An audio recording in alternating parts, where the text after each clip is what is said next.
नमस्कार, आप देख रहे हैं K9 भारत। मैं हूं आतिश राज। K9 भारत में जिस तरह से हमने कहा है कि बेमिसाल 2 साल सफर K9 भारत का सफर तय किया है, उसके उपलक्ष्य में हम एक कार्यक्रम कर रहे हैं जिसका नाम है अपन बोली अपन विचार। अपन बोली अपन विचार के माध्यम से हर एक लोगों को इस मंच पर बुलाते हैं और वो अपनी विचार रखते हैं। खासकर जो जिस तरह से गांव-गांव में किस तरह की समस्या है और राजनीतिक बिहार में किस तरह से चल रही है, क्या लगता है कि आने वाला समय जो चुनाव नज़दीक है उस पे भी चर्चा हम करते हैं अपन बोली अपन विचार के माध्यम से, और हर एक शख्स को बुलाते हैं, हर क्षेत्र से बुलाते हैं। आज हमारे साथ डॉक्टर धर्मेंद्र पटेल जी हैं, जिन्होंने समता पार्टी में उन्होंने कदम रखा था और लगातार राजनीति में सक्रिय रहे, और जिस तरह से इन्होंने राजनीति को बखूबी से, बिहार के राजनीति को बखूबी से देखा है और उनको समझा है। कहा जाए तो एक तरह से लंबे समय तक यह राजनीतिक में रहे, जेडीयू में भी लंबे समय से लगातार बने हुए हैं और हर एक राजनीतिक चुनाव, जब भी चुनाव होता है बिहार में, उसमें अहम भूमिका निभाते हैं।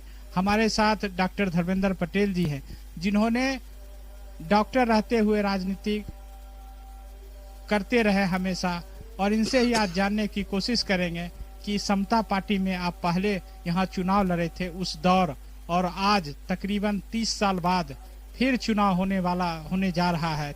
32 साल बाद चुनाव फिर बिहार में होने जा रहा है। समता पार्टी का दौर जो रहा आपके साथ, और अभी जो जेडीयू चुनाव आने वाला समय जो भविष्य तय होगा, विधानसभा बिहार में चुनाव होगा और यात्रा नीतीश कुमार फिर से शुरू कर रहे हैं, उस पर हम चर्चा करेंगे। हमारे साथ डॉक्टर धर्मेंद्र पटेल जी हैं। सबसे पहले तो अपन बोली अपन विचार कार्यक्रम में आपका स्वागत है। बहुत बहुत धन्यवाद आपको, जो आपने हमें मौका दिया है क्षेत्रीय और अंगिक भाषा से संबंधित अपन बोली अपन विचार कार्यक्रम में। मैं आपको धन्यवाद देता हूँ।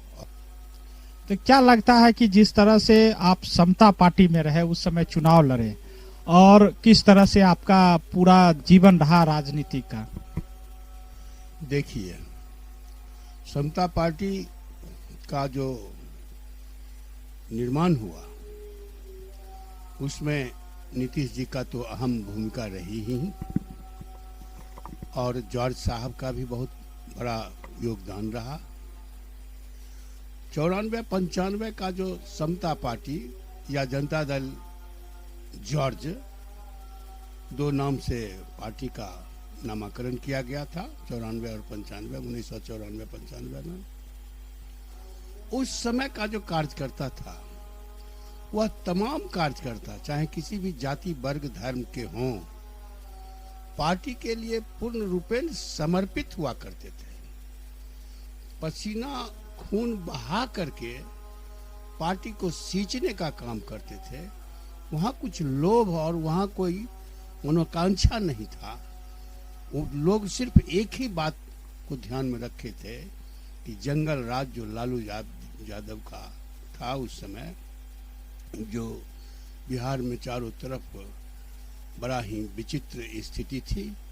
लोग शाम ढलते अपने अपने घर में घुस जाते थे, चाहे वह शहर बाजार हो चाहे वह गांव ग्राम हो। हमको ख्याल है, मेरी पत्नी उस समय मुखिया थी, तो मेरा बेटा केंद्रीय विद्यालय गरहरा में पढ़ता था।